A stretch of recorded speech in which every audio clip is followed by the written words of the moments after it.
Ini lagi di pesta ulang tahun perkawinan rakyat Indonesia. Oke ya guys. Ini mau naikkan ke YouTube. Di sini ada Bawin, dia jualan es gogo setiap hari. Bang, boleh tanya? Tanya apa? Boleh bisa minta keterangan? Boleh. Kenapa bang jualan kayak gini bang?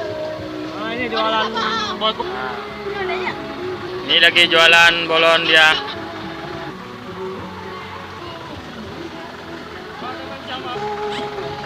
Ini lagi lewat mobil angkot. Lagi pulang dari Unit 5. Di situ ada Bawin. Saya mau nanya Bawin berapa sehari untung? Kalau kita jadi nanya, yuk kita ke sana. Ya. Boleh sekali lagi bang minta keterangannya. Kenapa bang jualan kayak gini bang? Kenapa jualan kayak gini? Apa ya? Jadi macam mana keterangannya? Kenapa bang mau jualan kayak gini bang? Kenapa gak kerja bangunan bang? Gak kerja bangunan aja? Enak kayak gini lah. Kenapa kerja bangunan? Ya. Kerja bangunan sama orang. Udah berapa tahun bang kayak gini? 3 tahun. Oh 3 tahun. Ngomong-ngomong ini bapak dari mana? Ini wartawan Aceh. Dari mana? Dari Banda Aceh bang. Mana Aceh? Ya. Coba Ini keterangannya mana? datang ke sini mau nanya keterangan kayak mana? Berapa bang laku sehari?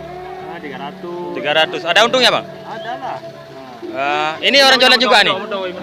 Ini orang jualan juga nih. Iya. Ayah ini orang jualan juga nih. Kenapa? Ya. Mudah-mudahan ya bapak ini, maksudnya abang ini ya. Abang ini banyak laku, cepat jaya ya. Cepat jaya. Amin. Bang kalau nggak habis ada sedekah kayak gitu apa bang? Bang, ini serius bang, beneran bang mau nanya nih. Ini video ini mau naikkan ke YouTube. Basah nanti kemana? Hah? Ini kan ambil hujan, basah nak kalau dikang itu nanti kemana? Gak apa-apa itu, biarin aja. Ini beneran saya mau nanya nih kan, kalau ada gak ada apa-apa, saya kasih bantuan buat jualan apa namanya itu? Es gogo. Es gogo. Ini jualan apa bang? Ayah? Jualan apa? Hah? Jualan jambu. Oh, jangan jambu. Ya, jualan jambu ya. Iya.